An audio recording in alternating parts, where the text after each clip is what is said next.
aka na-achị Anambra steeti ọkammụta Charles Chukwuma Soludo akpọgo okuku onye ọbụla tinye aka n'iweta ezi nchekwa ndụ na akụnụba na steeti a.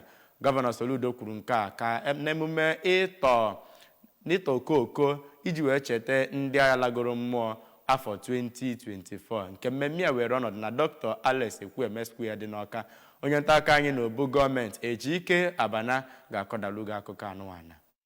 Aka na-achị steeti a bụ ọkammụta Soludo sonyere ndị nnukwu mmadụ ndị bịakwaziri ya bụ mmemme n'ịkwanyere ndị ọrụ nchekwa lagoro mmụọ ugwu nke gosiri na ala anyị nabatara ọtụtụ ahụhụ ha tara ya nakwazi aja niile ha chọrọ iji hụ na ala anyị kwudosiri ike ma bụrụ otu. Ọkammụta Soludo n'okwu ya gosipụtara obi aṅụrị o nwere gbasara ezigbo ọrụ ndị ọrụ nchekwa na-arụ n'ala anyị bụ Naịjirịa, ọkachasị n'ihe gbasara ịhụ na enwere udo, ịdị n'otu na agamnihu n'obodo anyị.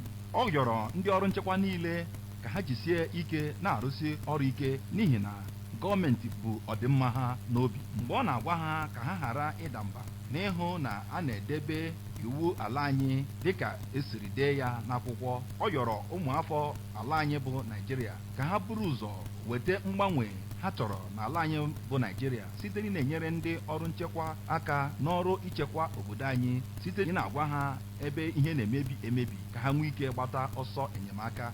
O kwupụtara na ọchịchị ya dị njikere ị na-akwado ndị ọrụ nchekwa iji hụ na ha na-arụsi ọrụ ha ike, ọkachasị nwunye ndị ọrụ nchekwa lagoro mmụọ. Ọ yọrọ ụmụafọ Naịjirịa ka ha na-echeta ndị ọrụ nchekwa lagoro mmụọ mgbe niile ma na-akwanyere ha ugwu ma na-esonyekwazi n'ihe gbasara ọrụ nchekwa ala anyị. Ya bụ mmemme bụ nke ndị ọrụ nchekwa sonyekwara na ya, ndị nọ na gọọmenti sonyekwara na ya, ya nakwazi ndị ọrụ na-abụghị ndị ọrụ gọọmenti sonyekwaziri n'ime ya na ọtụtụ ndị ọzọ. Ụbọchị Armed Forces Remembrance Day bụ ụbọchị ewepụtara iji kwanyere ndị ọrụ nchekwa ugwu ya nakwazi iji cheta ndị lagoro mmụọ.